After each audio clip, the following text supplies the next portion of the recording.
Welcome to the June 8th, 2021 episode of Reactive Consciousness, the in-depth podcast about what happened this week in our lives. I'm your host, vysethebold, and this is... Lotus Prince. And Dracologist. Good evening. They're all here! Welcome back. Chewbacca, Han Solo, Yeah, my favorite Chewie. Yeah, my favorite Chewie.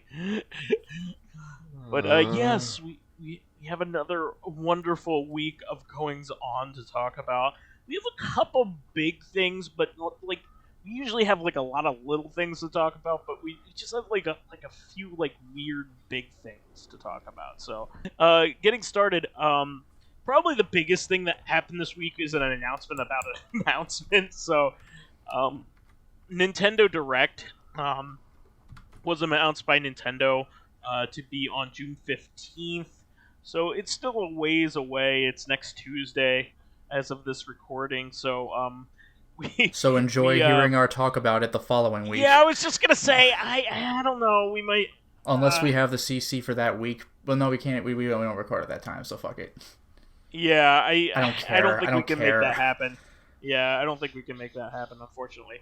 But yeah, it's I know you don't care about it, but like this is poised to be like everybody thinks that the Switch Pro will be announced by then, or whatever. They're not going to call it the Switch Pro. Let's yeah, that be would honest. be a dumbass decision. Although to be fair, Sony went ahead and called their PlayStation compilation miniature console the Classic, which was genuinely shocking to me. Well, I believe Sony will copy Nintendo, but I don't think the other way around. Okay. So it's Nintendo hardly ever copies anybody, or if they do, it's very subtle. Like for instance, like the open world structure of Breath of the Wild is maybe the biggest design like reference that I've ever seen from them. Because like it's certainly the Ubisoft template of climb up a tower. And reveal a region. Yeah. Nintendo rarely ever references like big gameplay trends like that, or if they do, it's much subtler. And it's not like roguelike elements and stuff like that, like Demon Souls kind of stuff going on. Who the hell knows what will happen with Zelda? But I expect a big game and possibly something about hardware. Now, it'll probably be called New Switch. I mean, let's be honest. That was some other dumbass, badly marketable name. Yeah. Yeah, exactly. The Switch U or some bullshit. No, it won't be as bad as the Wii U. I mean, that was like their biggest. The new Switch XL. The Nintendo Toggle. Yeah, I bet you it'll be the new Switch. Like that. Because like the new 3DS XL was the last time they did that, and it just makes sense. The Nintendo Lever. I mean, it followed a pattern, but it was stupid then too. So, here's the big question: do you think it'll be an upgrade to the Wii U or an upgrade to the Switch? They're going to release the new iteration of Wii U at long last. This time, if you break the tablet, you don't have to buy an entire new system. You can just get a new tablet. What a revolutionary idea! All your old games that have been ported to the Switch already. Yeah, but yeah, I mean, it'll be like the Switch, except every game is like $10 because it's on the Wii U. So like there's a possibility that they'll talk about Zelda. There's also a possibility that they'll talk about a new Metroid in some capacity. But who knows? I think it'll be top heavy. I think like the one last event thing will be about the new hardware or whatever. So who the hell knows?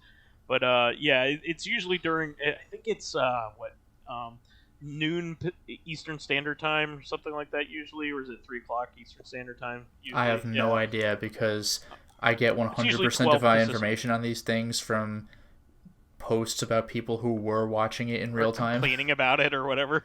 Not even complaining about it, just like, OMG, this thing is happening, and I'm like, oh well, now I know that, and I didn't have to wait 30 minutes to get it.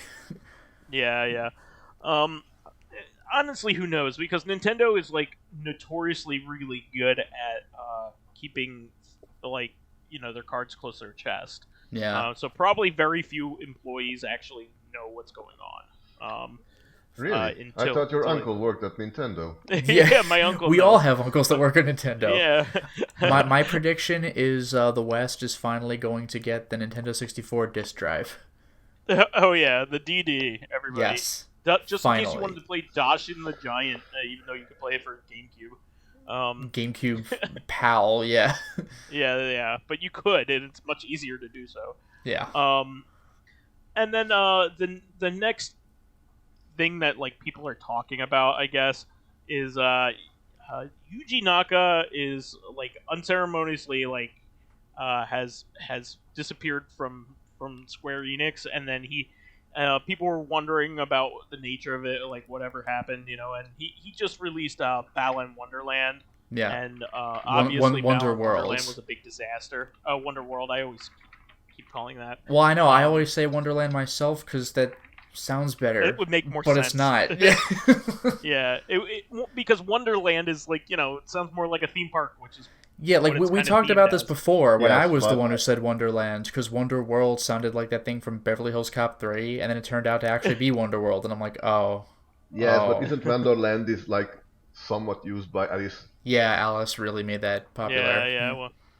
But, so people were making all kinds of suspicions, and like Yuji Naka himself actually addressed it very recently, and this was because they had spotted his LinkedIn page or whatever, and he basically said, "I am no longer at Square Enix. I can't say why yet." I mean, everybody could really surmise why. I mean, he put out a game that was very poorly received. You know what I think? It's not just I think poorly the received; game... it was like a disaster. I think it would have been an 8 or 9 out of 10 if we had all just read the novel first. That's the goofiest part. Is like you can't even discern the story without reading the stupid like digital novel that they put out. What kills me is that like I find it to be dumb whenever games do this. I keep mentioning the first Destiny, which has now been fixed to cover that. But like of all games to have necessary outside reading, like this children's game, really? Yeah, Halo's like that too. Like a lot of the like really big events happened outside of the games, and they reference them, but like they don't tell you what happened. Well, they reference them, but you could still play the game and know what's going on within what you're doing right there. Balan Wonderworld's like you don't know what's happening, and it's like a little children's no dialogue, game, right? Like, isn't there no dialogue or something? I don't. It has no dialogue. Yeah. It's completely mute. Yeah. Yeah. So the little kid has to read like the novel, like literally do a reading for Balan Wonderworld. Can you imagine playing Nights into Dreams and you're like, man, if only I'd done the reading, this would all make perfect sense immediately. Yeah, I saw a video on it, and I saw enough. I mean, the art is really nice. I mean, it's done by the it looks guy, like that. so... Balan looks like Knights. But yeah, I remember the first I'd even heard about this was somebody had put up uploaded some YouTube video that was called something like, I completed Balan Wonderworld and read the novel. I thought it was like a joke. Yeah, I watched that. Like, Austin Eruption, wasn't it? I don't remember the name. I just remember that title. Yeah. I thought it was a joke. Like, and I read the novel. And like, no, there's a novel. Nope. But yeah, I mean, let's face it. Also, like, Yuji Naka doesn't have the best track record. He made Sonic 1. He made Sonic 2. I think he left after Sonic 2. So like 3, which is what a lot of 3 and Knuckles is what a lot of people consider to be the best game. I like 2 the best, but a lot of people consider I waffle. Like 2 is really damn good. Yeah, but both are really really great. But they made a really awesome. The point is they made a really awesome Sonic game without him. And after that, like he was only like as like a like kind of like a consulting capacity in the Sonic stuff, and then he worked on other things, right?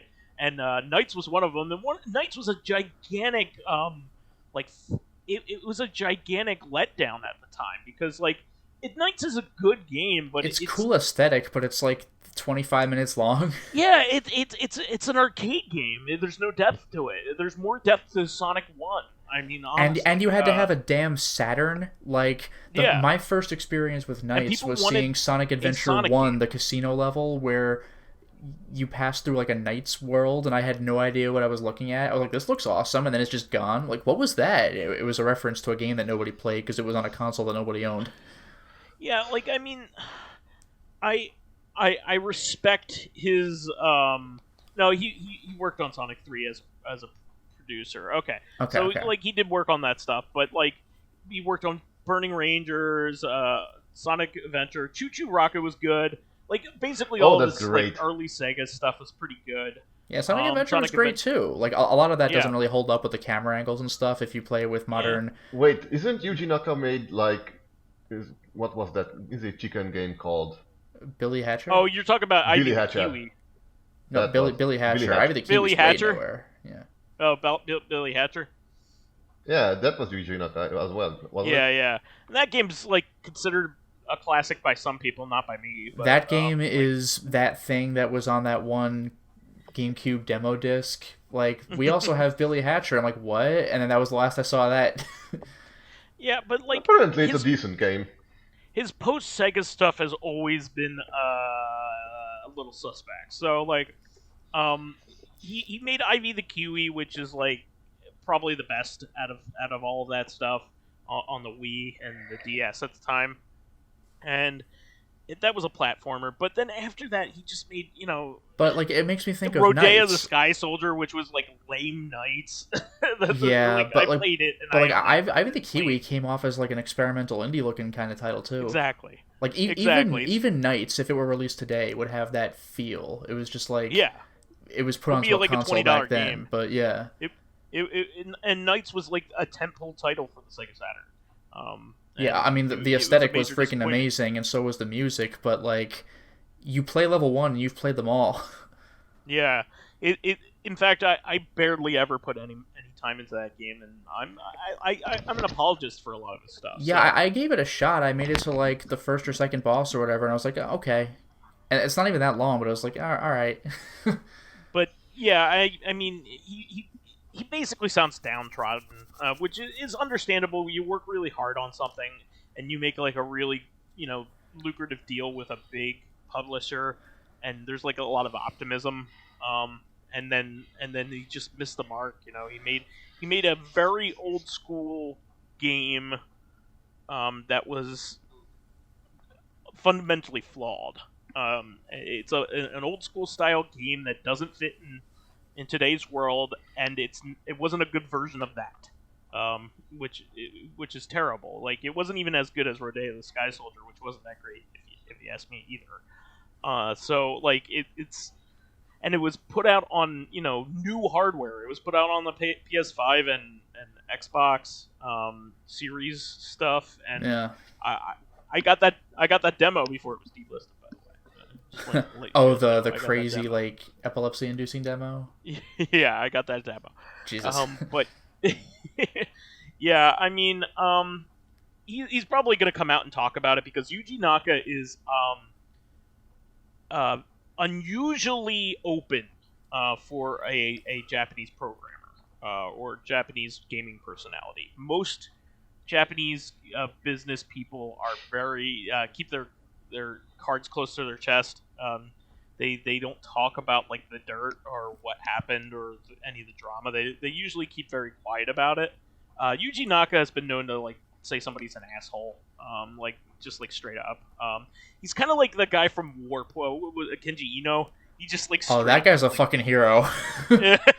I really wish I lived in Japan straight up like slag somebody. I wish I lived in Japan in the 90s and ordered the collector's edition of Enemy Zero and have Kenji Ino himself drive to my fucking house with a crate that has the game in it.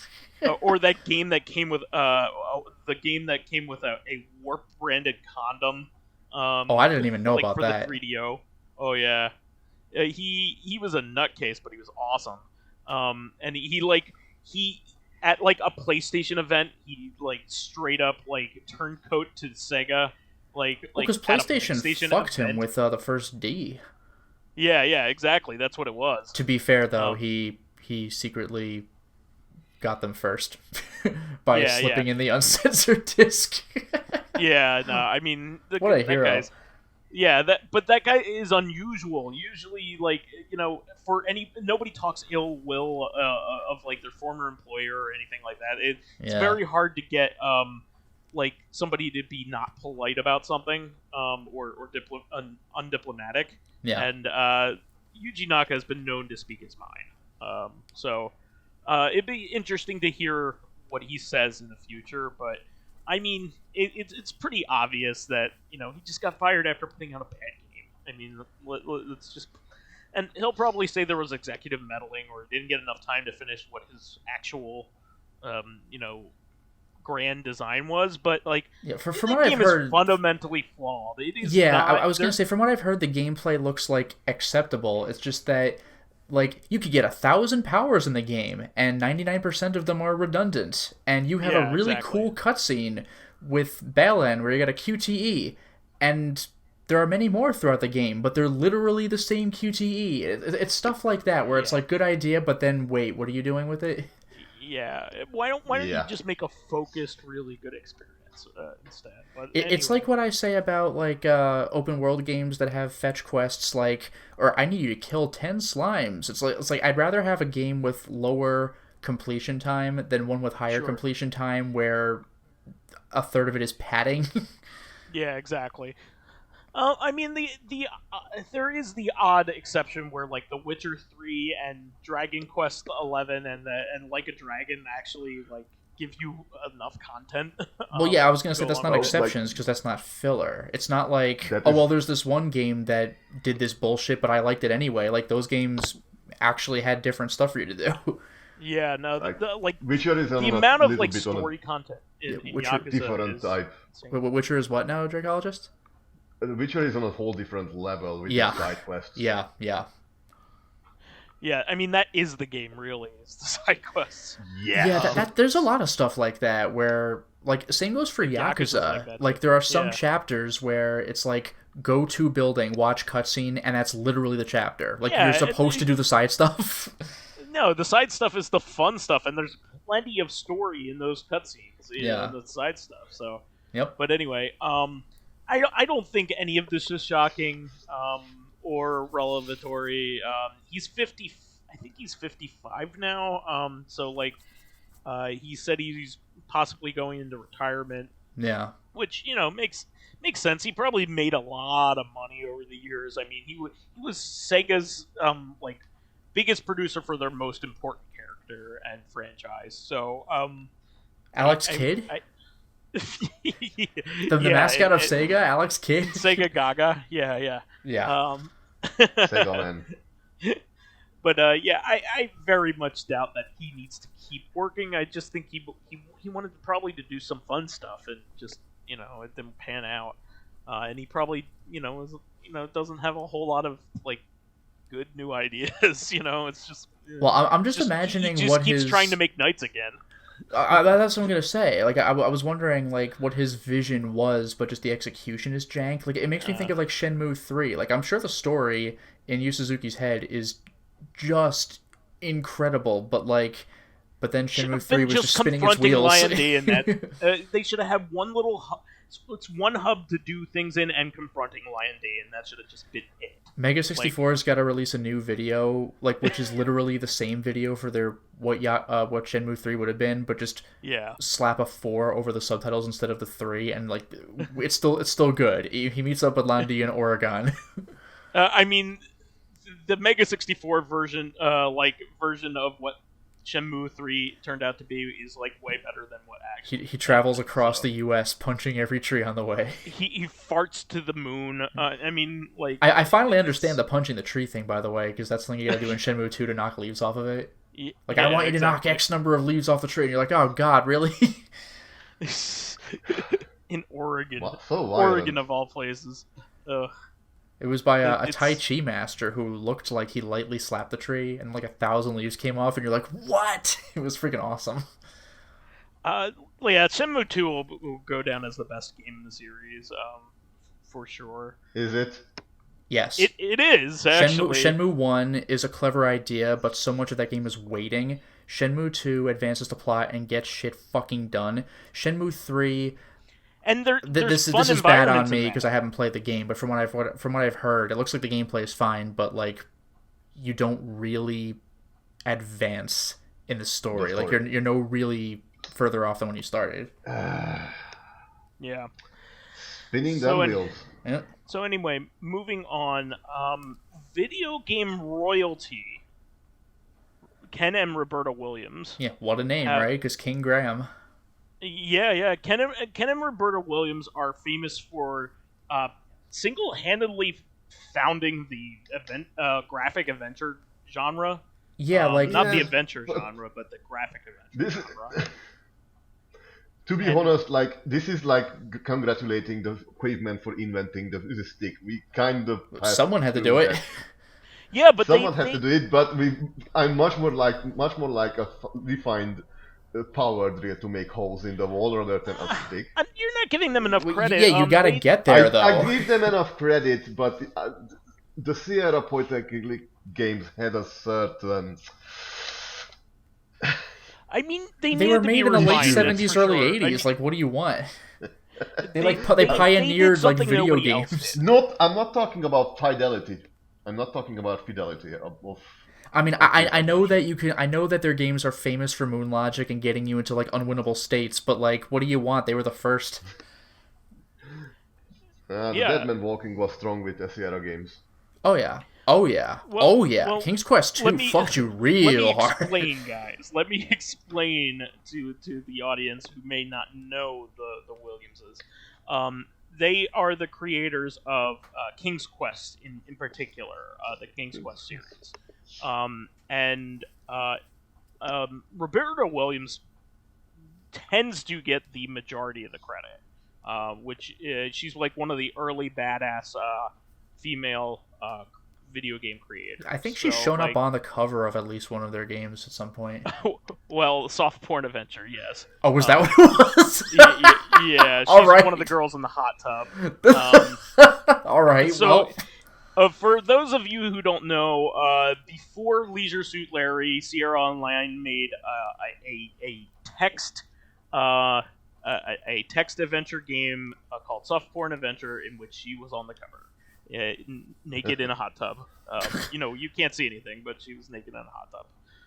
It was classy in that way. But anyway. Yeah, that was before. Who was the maker of Leisure Suit Larry? What was that guy's name? I know what you mean. I'll look it up. Allo. Okay, Allo. All right. Yeah. So Allo and Roberta Williams are contemporaries. They worked at the same company at the same time. So I do want to say that I wonder if this new game is going to be a continuation of the Manhunter. Well, let's at least talk about what her and her husband's project is going to be. It's called The Secret, correct? Yes. Do you know anything about it, Lotus? I know you. I mean, this is the most low-hanging fruit question you could possibly ask, isn't it? Well. Because it's The Secret. Yes. Nobody knows anything. I'm afraid I don't. I think that it just mentions like vaguely what kind of game it was going to be. I'll go and. I'm sure it's going to be an adventure game. I mean, that's what they're known for. I know we're not going into like plot details or whatever, but it's like, oh, there's going to be a new game. So like that's kind of where we're at right now. But what's novel about this is that. There's been a new King's Quest. There's been that reboot made by like a different studio, but like Roberta and Ken Williams themselves haven't made a game in like decades.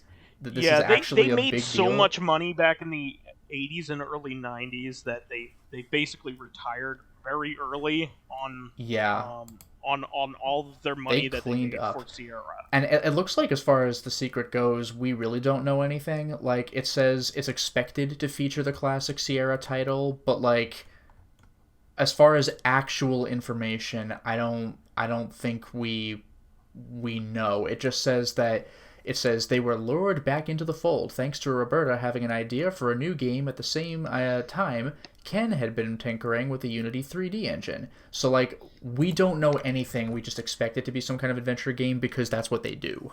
Well, the point is that they are globe-trotting millionaires that don't need to do this. So it's probably going to be something fun because it's a passion project. They're just doing it because it's fun. Yeah. Exactly.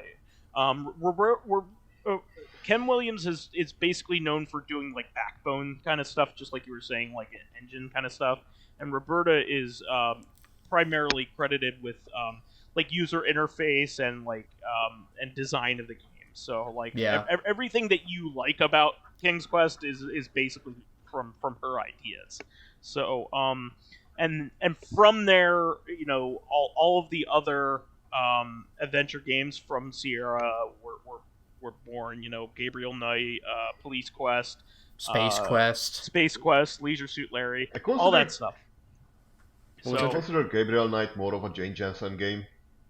Well, yeah, I mean, I didn't say, and she didn't do Leisure Suit Larry either, but all of them sprung from Sierra stuff. Yeah, exactly.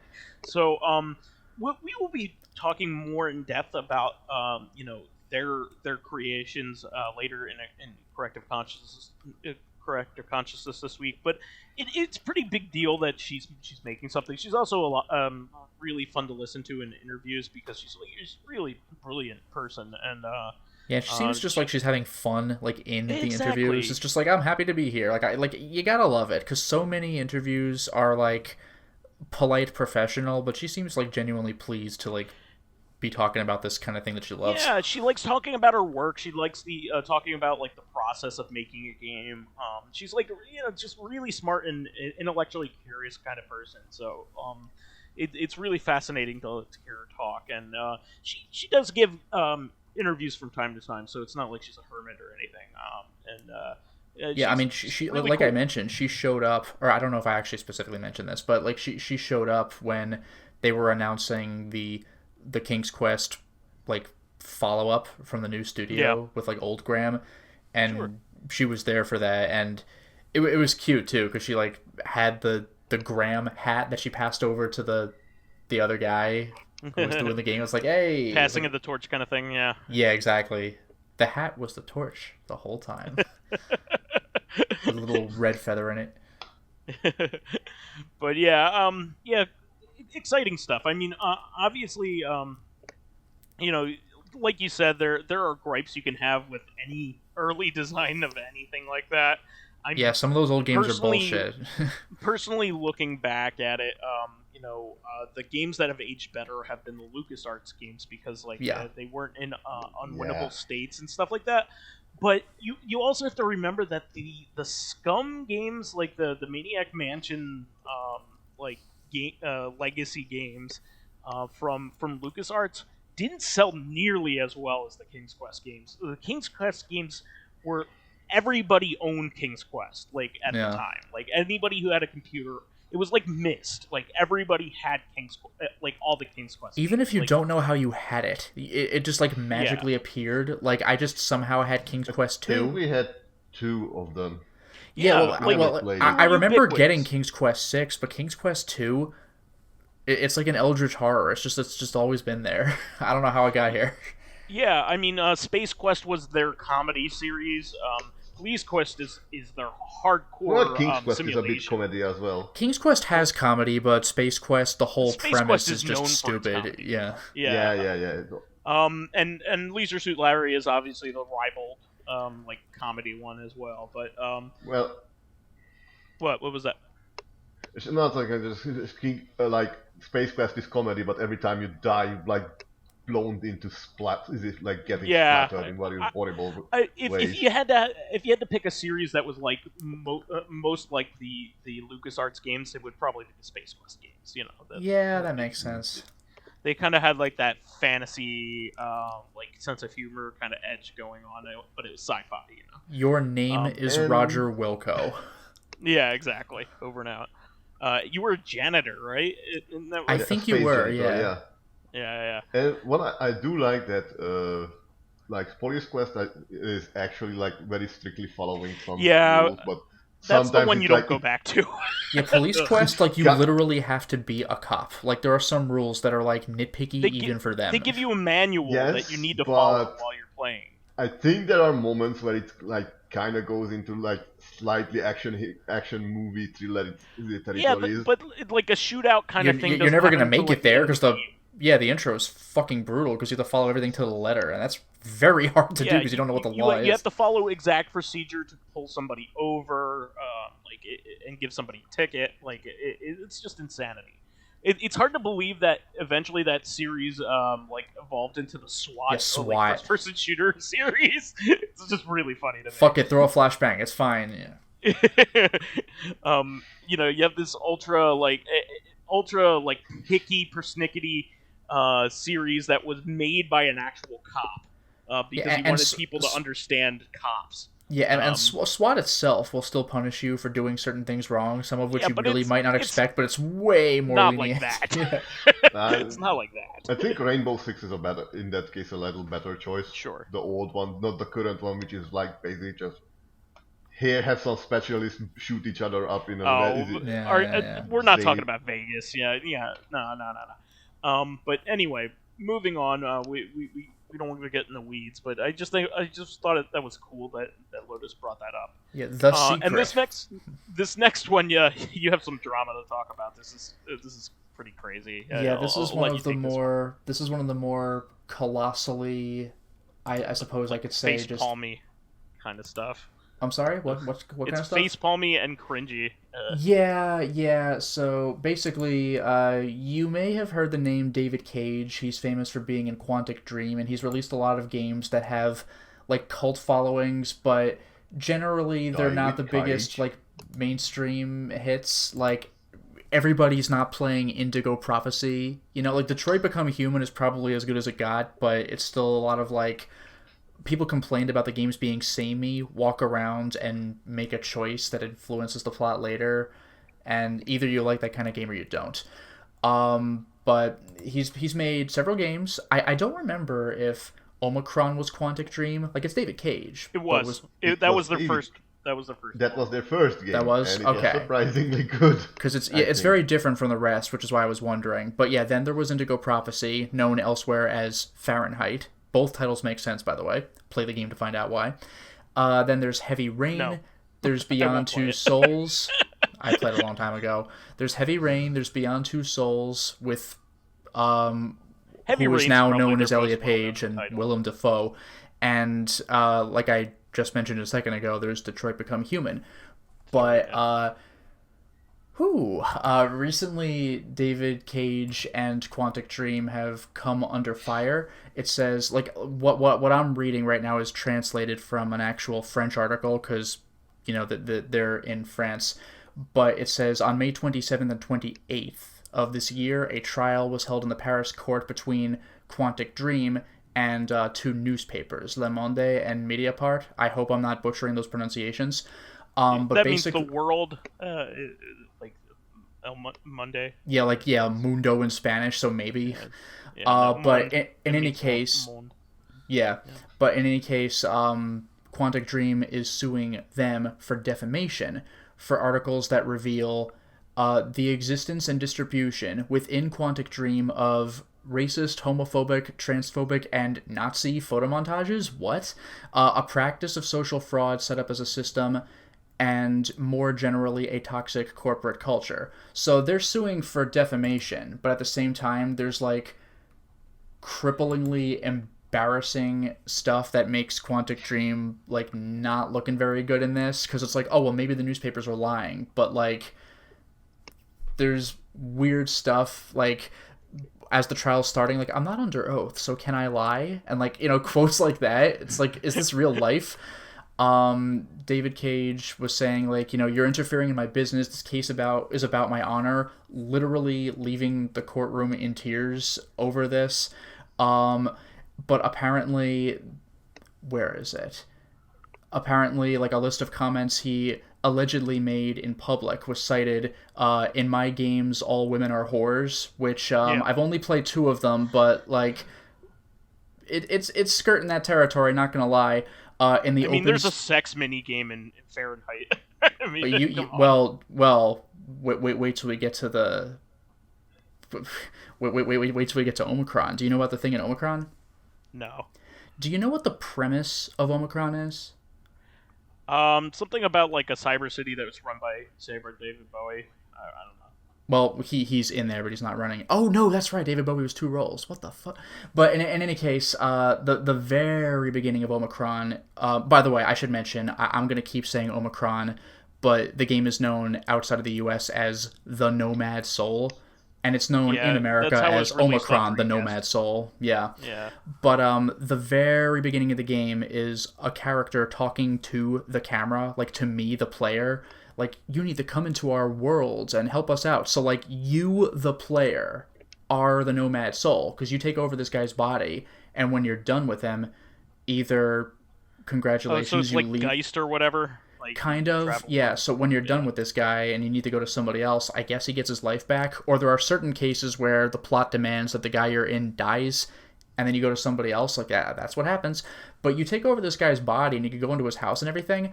But there's a part in the game where you could have sex with his wife, and like, you remember the controversy about Wonder Woman 1984, right? Where it's like, it's not really Steve. She's having that's sexual assault. With Wonder Woman, like, it wasn't really like Steve Trevor was possessing some guy. So basically, we raped that guy. But like in Omicron, though, they're putting the onus like on me personally. Like, I did this. It's the most awkward fucking thing. And David Cage had some quote, not from this case, but from years ago, about saying that like it was interesting to put the player into that kind of situation. It's just like, I mean, it's I guess interesting is a word you could use. What the fuck? But there's all sorts of stuff that's making Quantum Dream. Do you remember what happened with Elliot Page? I was gonna bring that up. Yeah, that was fucked up. Yeah, because like in Beyond Two Souls, there's a scene where this is pre-transition, so the character in the game was female. Because like, I mean, it's Elliot Page and it's Willem Dafoe, but I don't think they were as themselves, were they? They were basically as actors in the game. So yeah, like, but it's not like the character's name was Willem Dafoe. And their voices were used for the characters. No, I know, but what I'm saying is that like the character in the game's universe was not literally Willem Dafoe. Correct. Was not okay. So I don't feel quite as bad saying this. So yeah, Elliot Page. This is pre-transition, but the character was a woman who was naked in the shower, but you don't see anything. But if you were playing the PC version, you could use a camera hack. People do that in games all the time to see like what was at the back of the room that I couldn't see in this cutscene. But like, is there like a nude code thing going on? Can I actually like pan down with the camera? They fully rendered the entire naked body. Yeah, the answer is yes. And Elliot Page was not aware of this, and like down like, to what genitalia. The fuck? Yeah, down to like it was a full model, and it's almost knowing like full well that she had not signed up for at the time. Yeah, she at the time, but yeah, it's almost like an Easter egg because the players were never meant to see it, but you could with hacks. So that's fucked up. That's a gross violation of privacy. So there's all sorts of stuff like this that makes Quantum Dream really not look good in this situation. So I want to say that I generally am not a very like sensitive. I'm not sensitive. I don't. But this is going for a mile that doesn't need to be gone. No, I know. Yeah, you usually have like, well, people are overblowing it or whatever. But like that particular thing is most fucked up. Yeah. Rendering somebody's body when they haven't signed up for a nude clause or something like that, and then like giving people access to it. And yeah, that is like, effectively releasing their nudes. It's virtual, but it's like a render of the real thing. So like, what the fuck? And it was unnecessary because like the character was never meant to.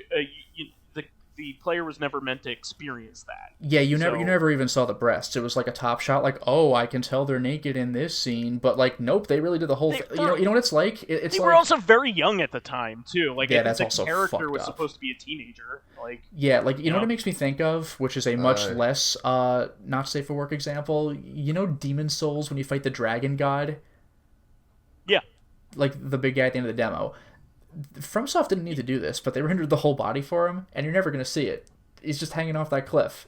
And you're like, you went to the effort for that? Like, this is a fucked up version of that. Yeah, exactly. I think they tried to make some kind of case for it, but there's really no case for that. I mean, you're really taking advantage of somebody. Yeah, I genuinely don't know what the defense would be in that situation. We didn't think anyone would notice. Well, they wouldn't have if you didn't put it in there. I guess their feeling was that you don't need to have genitalia if you're never going to show the genitalia. Yeah, so, what's supposed to happen with the camera hack is you see generic model or nothing. There's just like an empty shower, but who cares? A lot of times that stuff is like funny when you do camera hacks because like the character images are all fucked up because you're never supposed to see them. Like I recently saw a mimic in Dark Souls 3 when it's in the chest and it looks stupid. Like you would expect it to look like something goofy like that where there's no real graphic for it because there was never meant to be one, but they put one in there because David Cage is a fucking pervert. Yeah, Jesus Christ. Just stay away from this stuff. There has been controversy surrounding Quantic Dream for a long time, and it's really just come to a head. We've known that they have been creepy and treating women especially. Yeah, like again, I can't speak for their later 3 games. I've only played the first 2, but yeah, not gonna lie. Yeah, and honestly, their games haven't been that good. I mean, some people like them, I guess. Well, it's like what you were saying about. Budget. Well, it's like what you were saying about Yuji Naka. They're kind of like reinventing, except for Omicron, starting with Indigo Prophecy. They're like reinventing the formula. Like, do the scripted thing, make a choice that will affect walking stuff game. Later. Yes. They're making these movie games that aren't written well, which yeah, they're famously like clever idea, but like why didn't you go deeper with this execution? Poorly written, ham-fisted. Ham-fisted, but they don't go to where like amateur. Their ambition wishes they went. I mean, Detroit especially has some very like cringy. Very simple allegory, because it's so. Oh yeah, the droids need to sit in the back of the bus or whatever. It's like, oh, I get it. Yeah, exactly. You could, I think it's what you said that you could have made an allegory of automatization, removal of human workforce, and thus creating a jobless world. But no, you went with it. Well, yeah, that's the beauty of it. People complain about automation taking away their job today. So if you could personify the automation, you can literally get mad at the self-checkout register and talk to it. Like, you're taking my fucking job. Like, that could have been a thing. But instead, it's like the heavy-handed racist, like, do you get it? There's no fucking way you won't get it, like, allegory. Beating you over the head. It's real. And Heavy Rain was never have very real. There was some good points of that game, but there were the dialogue was never well written, and they hired non-native English speakers to play English speaking parts, which is I didn't even know about ridiculous. That. I never got to it. It's ridiculous. They had obvious Nordic people playing Americans. It's just doesn't sound. You're a big company. You could afford American voice actors. You know what that makes me think of is older Yakuza games where someone would speak in English, but it would be very janky. It was only way more recent Yakuza game. Well, Yakuza 3 got a native English speaker. He was just a terrible actor, but they Yakuza Like a Dragon has some guy. Can you tell me how to get to the station? Done. Got the English. Got it. Move on. Get out. It's great. Yeah. Well, moving on from that, those are the big stories. We have some smaller stuff here, but this is pretty interesting. So the Medium, which is known to be basically the only Xbox Series exclusive at the moment, has been spotted in development for PS5, probably by ratings boards, I think. And just to make sure, this was the not Silent Hill game? I don't know what it is. Or maybe the not PT game. I might have this wrong, but wasn't it supposed to be Silent Hill-ish? The Medium. Medium. Do I remember this right? Wait. Has no combat system. I know that's the biggest complaint about it. What is it? It's a psychological horror game, so it sounds right. Isn't it by the Bluebird team, the guys who made Layers of Fear and Okay. Observer. Oh, was it that? Okay, I wasn't sure about that. They are like, am I right on that? I don't know. No, I've only correct. vaguely heard about the medium. Okay. I think I heard a review about Layers it. of Fear, I heard it is like visually nice, but it's kind of following the errors of the previous Bluebird games. Okay. Like it kind. So you walk and then you get jump scared. Sort of. Because that was the Layers of Fear thing. Turn around, jump scare, fade to black. I did like the Bluebird team had this very clever way of making like completely rearranging levels behind you while you were looking at things. Yeah, that is clever. Yeah. Like that is their specialty. The problem is that they kind of obsessed with jump scares. Yeah, well, that was the thing with Layers of Fear. When I first heard what that game was, I'm sorry. You gotta earn your jump scares. Yeah, well, I was gonna mention when I first heard what Layers of Fear was, I thought that was the coolest. And then I heard that the entire game is walk through hallway, get to room, look at important thing, turn around, get jump scared, fade to black, wake up somewhere else, repeat forever. And it's like, well, all right. It's not I think it was free on Epic. What was that, Dracologist? But yeah, like I just wanted to say that the jump scares are mostly just like something is placed in. There is a few moments or PT moment like. Exactly, like this is someone that said it like, wow, wasn't PT was a good thing, and PT had like 2 jump scares though. It was mostly like you anticipating a jump scare, and that's what made it scary. Yeah, it earned it. It earned it. It had it's like it had the similar Ghost Lady thing. Yeah, I remember that. Yeah. Lisa, because PT had her slam the door on you, and that was like, oh my god! And then it had the thing falling from the ceiling. Like that was it as far as I remember, as far as jump scares, unless you got caught. But that's every one of those games. Just wanted to say I actually played Observer to the finish, and what can I say about it? It has a good idea, but the visual, like, there are moments where, like, if you are, like, you have, like, what do you call it? What kind of fit? What kind of what? Who's the person who doesn't like strobing light? Oh, epilepsy? Epileptic. If you are epileptic sensitive to epilepsy, this is not for you. Okay. Because it's incredible. And it's like it kind of has a couple of good ideas, but it kind of doesn't use them properly or doesn't use them with depth. Like you have like two kind of, you are basically a boy.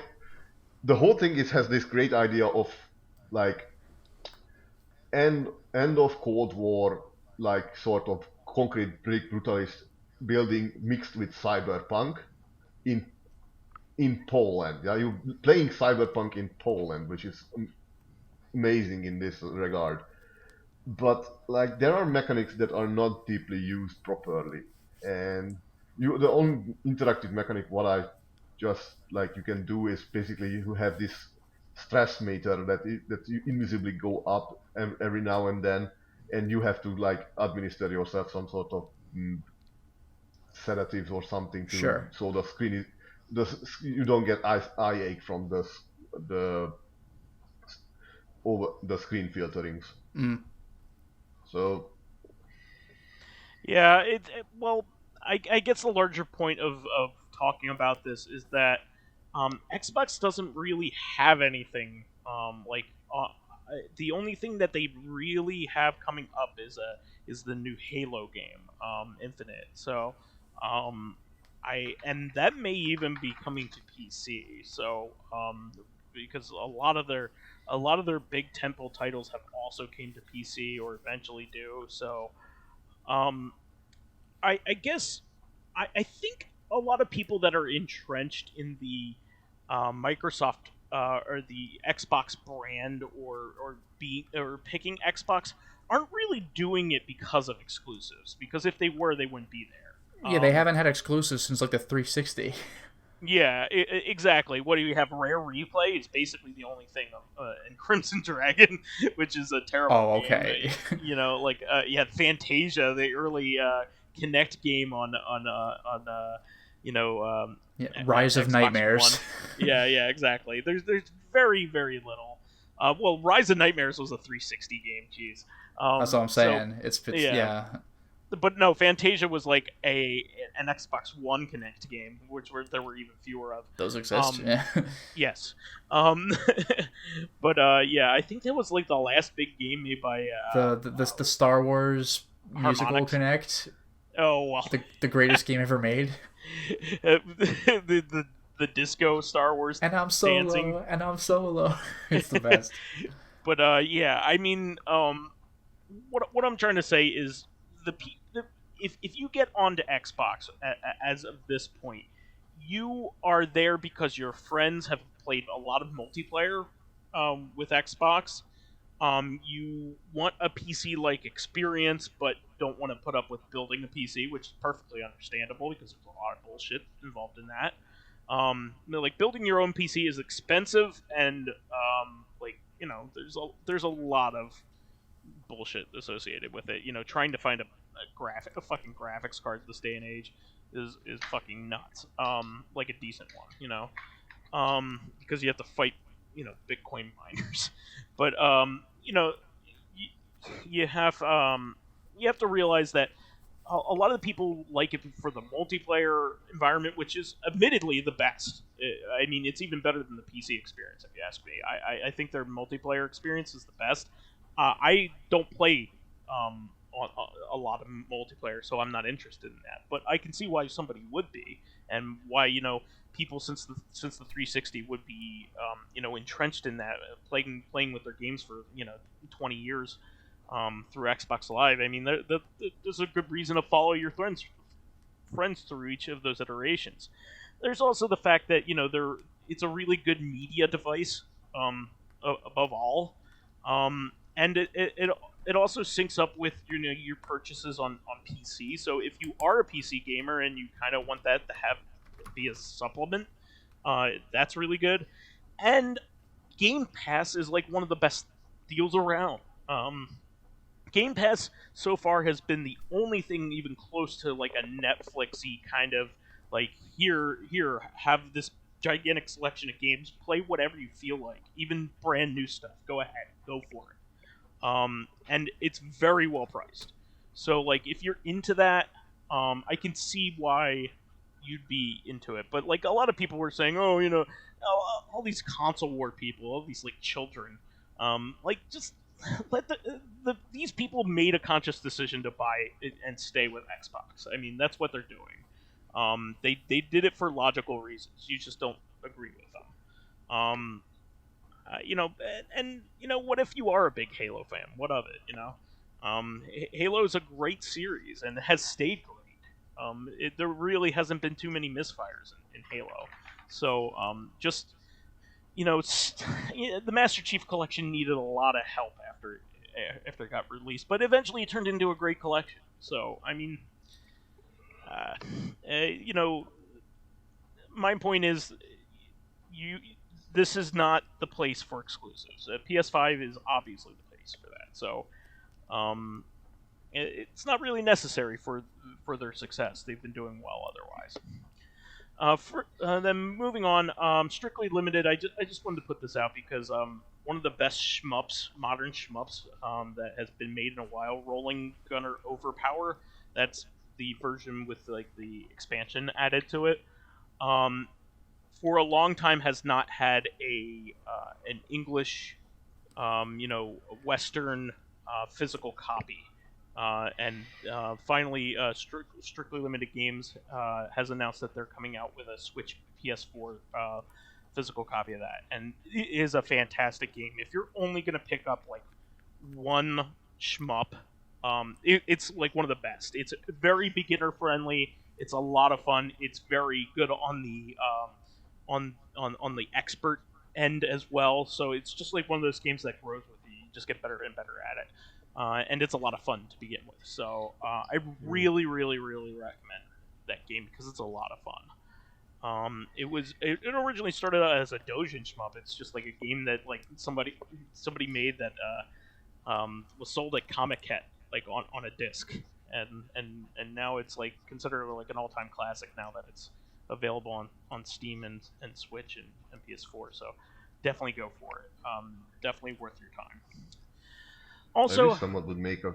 What was that? I just wanted to say that I wish someone would make a full-time game out of Warning Forever. Warning Forever? What was that? One of those. What was that collection called? I forget what the like the Blast collection or something like that. It was like a whole bunch of indie shmups that they were free. It was a Blastworks. Ended up being one of the games that like had a whole bunch of those on there. It was a Tourist Trooper, wasn't that one of them? Tourist Trooper, I think there was one something called Air Routage. Yeah. That one was a lot of fun. There was one where you were shooting like wireframe boats. That was like a twin stick shooter. That one was a lot of fun. I remember that. Yeah, there was like a collection of Japanese doujin shmups that were free.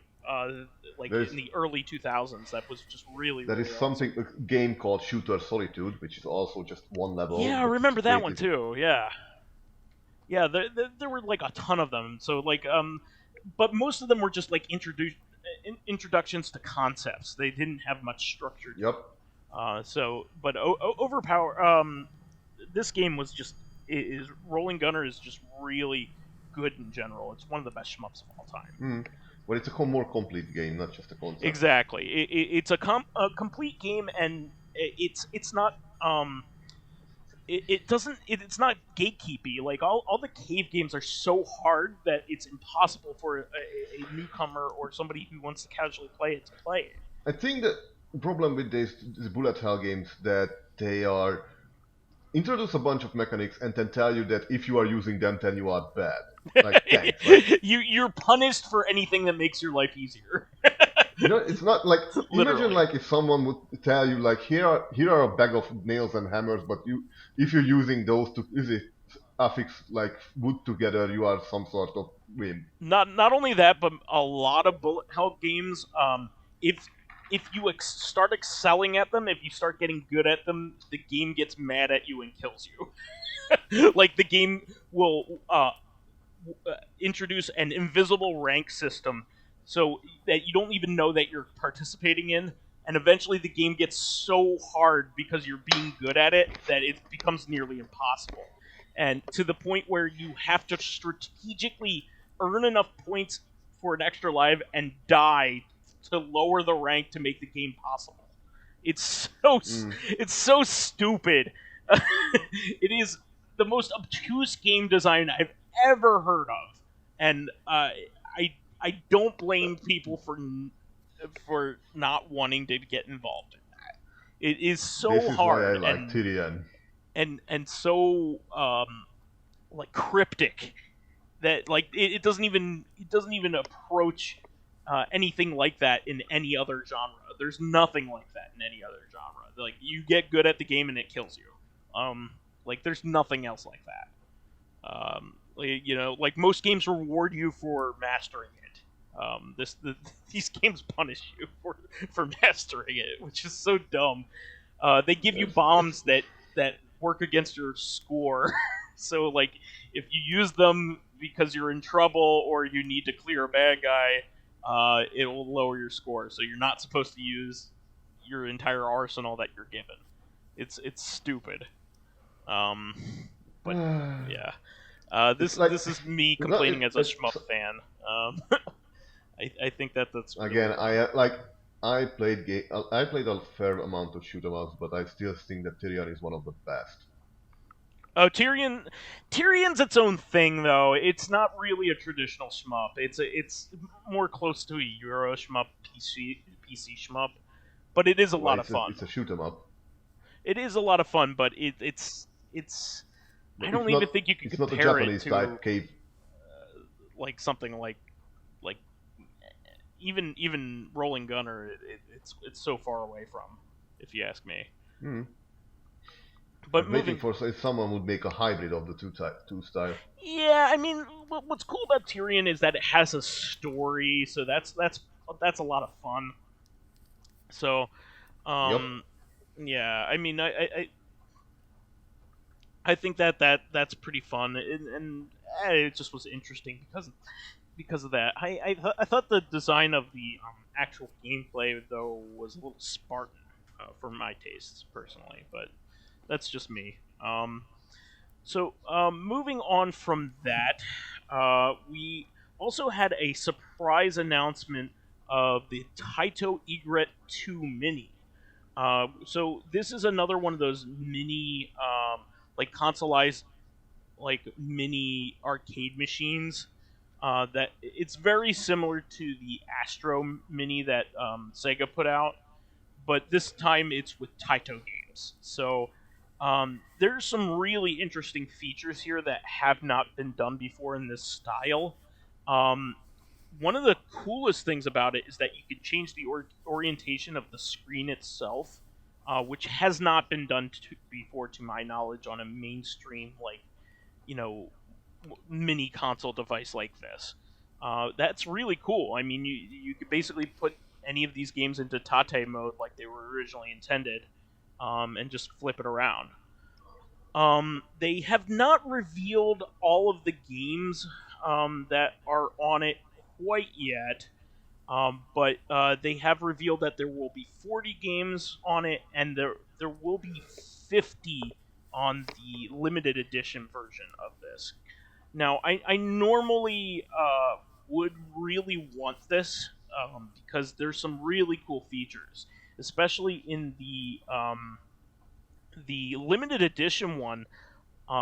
Will give you alternate controllers that include a spinner, so you can play Arkanoid, which is a Taito brand, and also a trackball for, I think it's for Camel Tree, which is a really fun, like, almost like a labyrinth game. It's almost kind of like, the Sonic 1 bonus levels, where you spin the level and you try to guide a ball to the end. Oh, yeah, Sonic 1's bonus stages. Yeah, exactly.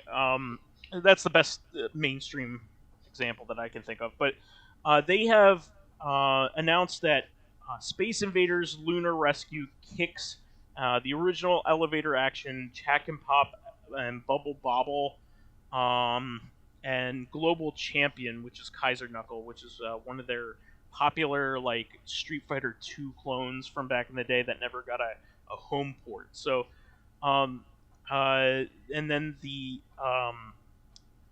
limited edition one will come with Strike Bowling, so that's another one of the games that you can use the trackball with.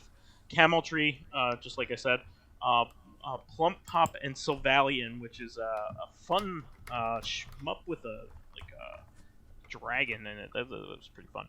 But here's the thing. It is only coming out in Japan. Like, eventually the Astro City Mini did come out through limited run games in the US. But if you're gonna get this thing, it is like the base model is like $170, and I think the one with like all the games and all the controllers is like $500. I am not paying that. It was cool until you got to $500. I would pay for the limited edition up to $200 probably, but even that's pushing it for me. And I like this kind of stuff, but they price themselves out for me. I'm not into paying that much for this kind of thing. It's just there's like a $500 version like on Amazon currently right now, and then you have to pay international shipping. It's like, if I'm gonna get this, I'm gonna get like the fully featured one, and the fully featured one is way too expensive. It's not like it's just knickknacks. It's like that stuff is like actually functional. Like, I want that, but like it's too much. But there are some really great Taito games. I really recommend like watching like the Angry Video Game Nerd play like the Taito collection for the PS2, because there's some really fun games on that collection. And a lot of those would be on here, like Kadash. Kadash is a lot of fun. That's like a sword and sorcery, like side-scrolling action game. That's a lot of fun. I really like that game. Yeah, it's a shame that it's so expensive, or else I would consider getting it. I know that Lotus doesn't give a damn about it. But, yeah, and I also wanted to talk about Arcade Archives released a pretty rare shmup called Hacha Mecha Fighter. this week for PS4 and Switch. It's kind of a cute 'em up, pretty fun looking game. I would definitely recommend picking that up because it's one of those games that never got ported and it's just pretty obscure. But it looks like to be a lot of fun. We also have I just wanted to mention this because it's pretty neat. Neo Geo Pocket Color Selection, which for Switch, Volume 1, of course. I don't think it's ever going to be Volume 2, but who knows? I might get a surprise. Added a whole bunch of really solid updates. So they added rewind and fast forward functionality to L and R buttons, which is really awesome. The fast forward is obviously like if you're rewound, you can go back to your spot. And you can also do you can read save data from individually sold titles. Oh, okay. So you can import your saves if you had bought any of these games individually before they were part of a collection. So that's actually really, really thoughtful of them, actually, because if you have been supporting this brand all along, it was kind of put the bad taste in some people's mouths that they would put out like a more fully featured like collection that, and you have to rebuy them and get all your progress all over again. That kind of stinks. But there's also easier conditions for unlocking characters in SNK versus Capcom Match of the Millennium, which is the biggest gripe against the game, even back in the day. So I didn't expect them to fix a design flaw in one of these actual games, because they actually had to go into it and do some programming in the old game in order to do that. The way that they had you unlocking characters in that game is ridiculous.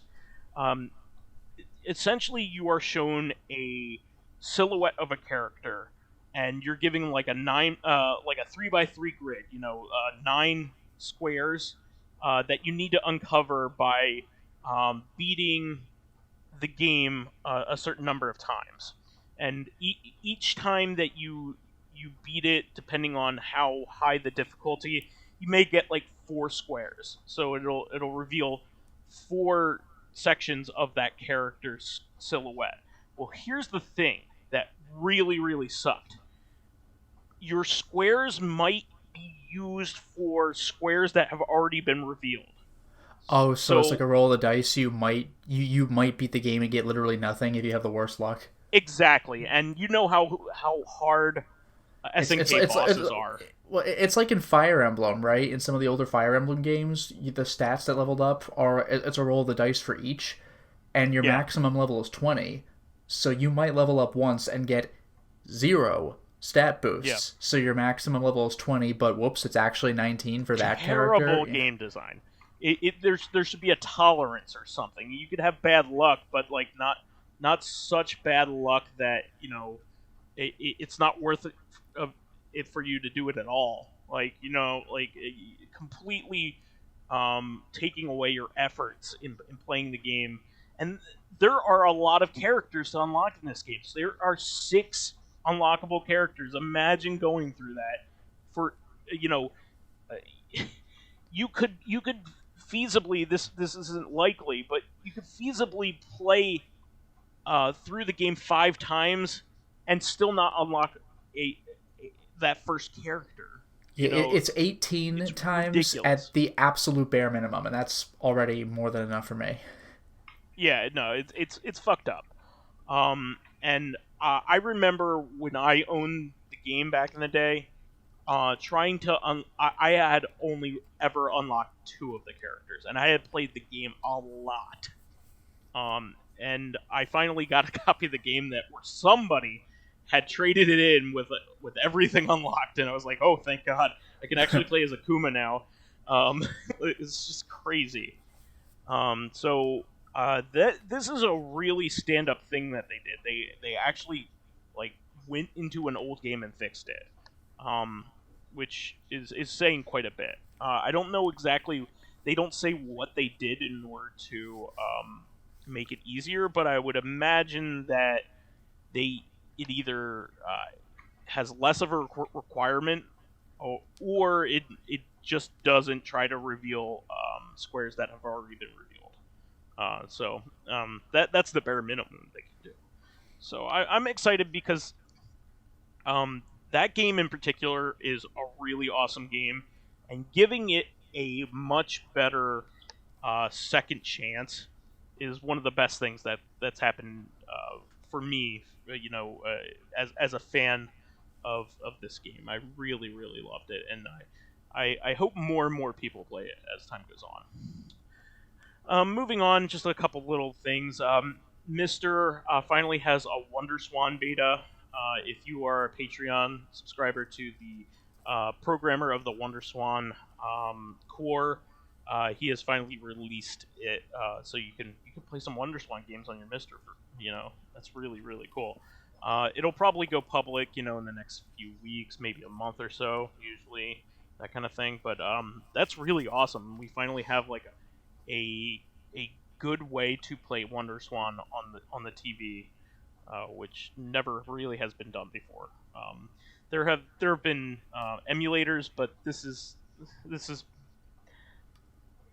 more sophisticated than just your typical software emulation. So this is really FPGA goodness right here.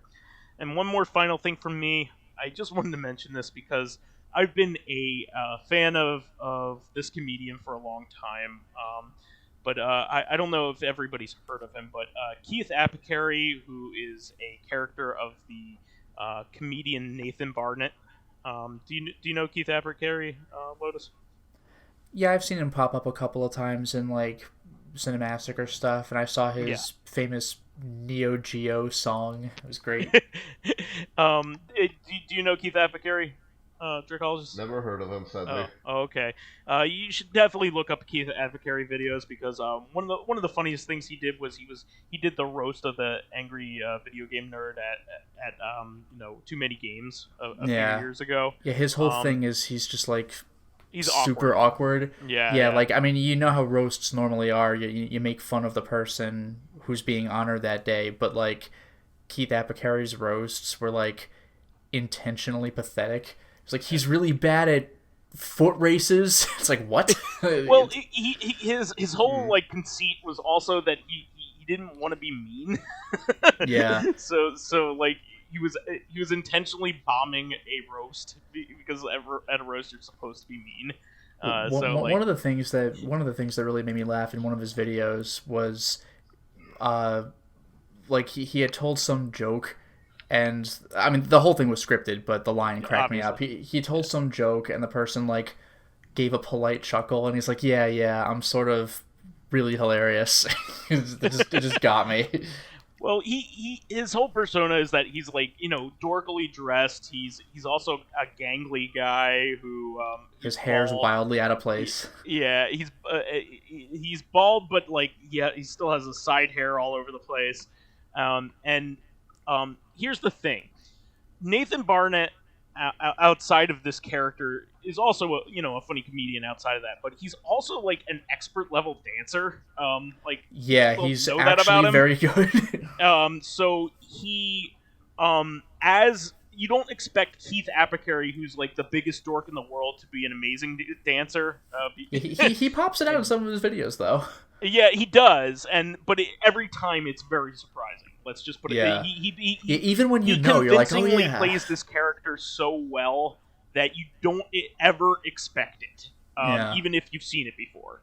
And he's done some kind of like local like news stints, where he does like, he does like various stunts, I remember the big thing was I think he got banned from one of the big conventions, like maybe E3 or something. He showed up in his underwear. But he was like running around with the microphone asking everybody like where the dream. It was PAX East. He's asking everybody where the Dreamcast 2 is. Yeah. So and he showed up in his underwear. Like it was just like his. Yeah, he'll do that. Yeah. But he has gone mainstream, and by what I mean is not only not just gamers know this guy now. Yeah, your mother could have seen him on TV. He was on America's Got Talent, and he got a standing ovation, and everybody approved him for the next level. Simon which Cowell is a big approved. Deal. Yeah, Simon Cowell loved him. And it's funny because even though he's been around for like over a decade, like his following is still very much like the people who follow his particular YouTube channel, like Cinemassacre and stuff like that. Like general audiences still have never heard of this guy, so like watching it on TV, it could be a genuine shock. Who is this guy? Like they don't even say that his real name is Nathan Barnett. Like it's just Keith Apicary. He goes up there as Keith Apicary, and everybody so him as such. It is very possible that nobody in that room had ever heard of him. Like we knew, like he's gonna do a shtick, but most people really don't know that. So like one of the things he does is he also goes around and breaks things. Like because the character's supposed to be clumsy. Yeah, he'll stumble into something and knock something over. Yeah. So like he goes on stage and does the wrong thing. He goes out at the wrong time. Yeah, he ran out early and had to awkwardly walk back, but that's his thing. The show's been on for 1,000 years. You shouldn't make mistakes of this kind. He knows what he's doing. Yeah, like he's not giving the microphone away at the right time. Like it's a lot of like awkward. It's stuff that's awkward enough that you're not sure if he's fucking with you, so nobody says anything. Like because they don't know how to come on, idiot. Like you can't like. Does he really not? I'm gonna let this one slide. Like every time, it's great. Yeah, and then he just. He finally gets to the point where, his interview is so fucking awkward and everybody's like, what the fuck is this guy? Yeah, I do like bodily movements that you could call dancing. Yeah, he busts out this incredibly weird and like very difficult to perform dance. He has great flow. Yeah. Yeah. Yeah, and but like he there clearly are certain was a break things. dancer back in the day. He clearly was a break dancer. But there are certain things with his choice of words too that are like just awkward enough. Like did you see Nathan Barnett's comment on the America's Got Talent YouTube video? No, I didn't see that. It was like, this guy is the greatest dancer inside the world. It's like, it's just funny enough. So, he even, falls off the stage. I mean, it's a pratfall. It's clearly a pratfall, but when you don't see it coming, you're like, oh shit, he fell off the stage. It's like a foot or two. By the end of it, everybody's like, alright, this guy is, expert level, I think they might have been aware to a degree that they'd been trolled when they saw his cool move. But it still is so much fun to watch that they well, yeah, it's like, you got me. Yeah, you want to see more of it. So, he's an expert level at playing this character. You really should look it up. Go to YouTube, Keith Apicary, America's Got Talent. It's gotten it's millions fun to of watch. views. It's gotten millions of views at this point, and and it's really funny because the YouTube comments, you can very obviously tell who knows who Keith Apicary is and who doesn't. Like, wow, This guy really got me, versus everybody who's like, we knew what would happen way before it happens. What's also really funny about it is it's very clear that Nathan Barnett is actually a gigantic classic video game fan on top of it all. So he has the knowledge, the deep knowledge of stuff on top of everything. So, he even has his own arcade. He has he collects Nintendo arcade. Well, that's the thing. When you do the Keith Apicary stuff or the Neo Geo arcade machine and certain like that, he still has specific enough knowledge that it's not just some guy making fun video game jokes. There comes a point where this guy clearly loves it. Yeah, the better parodies know what they're parodying. You have to have Shaun of the Dead. Yeah, you have to have knowledge of something to make fun of it. You have to have love. Exactly. Yeah, you have to have an intimacy with what you're making fun of in order to have certain jokes that only these people will get, or that kind of thing. It's a parody and also a love letter at the same time. You could tell when people don't know what it is, where they have to paint in very broad strokes because they don't know what they're specifically talking about. Yeah, I mean, I'm not usually I usually like America's Got Talent at the beginning when there's a bunch of bullshit at the beginning. It's like the Gong Show, there's really stupid people out there just getting booted off the stage. I like that stuff, but it gets boring for me after that because it's usually just singers who win. And then you have Keith Apicary, who's really stupid as a character and was loved, even though he literally sent himself off the stage. Yeah, and to have every single judge just like be on board for it is like that's pretty great. pretty Because it was amazing. a good dance. It was great. Yeah. And Well, he did a good job. So definitely look it up. You may even know about this before I told you about it. It's you might have seen the guy's face before. Yeah. Yeah. And I believe we have one more item here from our friend Dracologist here.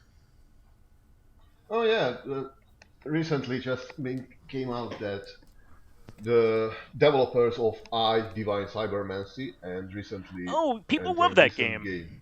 Yeah. It's a mixed bag. People love it and hate it, and those who love it are hate it as well. But it's a generally well acknowledged game. And the developers at one point made a game called Warhammer 40k Deathwing, which was a I've heard of that. That was not on the store shelves, wasn't it? Probably. It was a very well known. It was kind of a mixed received game because the main storyline was not was restrictive with equipment time because your AI companions were not very good. But when you had if you managed to get 4 people into the game, it was a blast. Because not just because it's fun with more player, but you could actually actually do various things with your payload, what you carry on your Terminator armor. So the developers recently made a new game called Necromunda Underhive, and those who know Warhammer 40k probably understand what that mean. Those who not, imagine the worst sort of toxic city, mega city that the world is a crap sack in 40k. Let's just put it that way. You can assume that everything sucks. That's going to get. It's not entirely there are highs in the whole thing, that it just has a concept that there is only war. Sure. Necromunda is a crap sack. Necromunda, it has a very interesting backstory, but I currently could not tell you all of it. But the thing is that the whole city is run by gangers, and the people who live in the Underhive are constantly battling each other. And you arrive on that planet as a bounty hunter. And as you can imagine, in a world where there is only war, there are really big guns that can do big damage. So you basically do. So you are this war-running, grapple-hooking madman with a very nice, friendly cyber mastiff, which starts out as a proper doggo, but you can upgrade the doggo into a robot doggo. Gotcha. So, are you looking forward to this? If I ever get a new rig and some money to buy it, I'm probably going to deep dive into that game. You gotta fight those Bitcoin miners, man. You gotta fight them. I'm too old for that kind of stuff. But yeah, if anyone wants to try some run gun fun, I'm fairly sure it will suffice. It's a so-called looter shooter that is grades above the usual. I think Borderlands. I know many people like Borderlands, but the gameplay was never the selling point of that game. Yeah, it's always the design and the the goofy. The characters were apparently very loud, very sticking personality, but the game is it is the very brand. bland. It got very bland very quickly, if you ask me. What I heard, Necromunda Underhive is not perfect. It has a couple of issues, but those who played it, who are really big 40k buffs, said it is if you not overdo the difficulty curve, it's fun. Gotcha. You can run around. You can have a bolter, a heavy bolter, and a stubber. Oh my god! Those things that you mount on tanks. Gotcha. All right. Well, do we have any other last minute things before we end the show for this week, guys? No, I'm good. I'm good. Okay, well, that's the show for this week. Please remember to subscribe to the Corrective Consciousness YouTube and SoundCloud pages. While there, please give us thumbs ups likes and 5-star ratings on iTunes. It helps promote and spread awareness of the show, and any bit of encouragement helps keep the show going. You can also catch us on Thursday for our sister podcast, Corrective Consciousness, where we will be talking about King's Quest. Finally, you can friend me as vysethebold on pretty much everything. Just please send me a DM to give me some context as to who you are and how you know me. And you can follow me on my YouTube channel, Lotus Prince. You can hit me up on Twitter at Lotus Prince. And finally, if you are interested in seeing my videos early, getting in on exclusive live streams, currently doing Fear Effect, selecting upcoming games for me to Let's Play, or getting in conversations with me and other patrons on Discord, then perhaps consider swinging by my Patreon account, which can be found at patreon.com/LotusPrince. And you can find me on Steam, Skype, and on Discord under the name Dracologist. And you can find me on Twitch occasionally under the name Dracologist. Very well. So we'll catch everybody on Thursday then. Until next time, everyone. Good evening.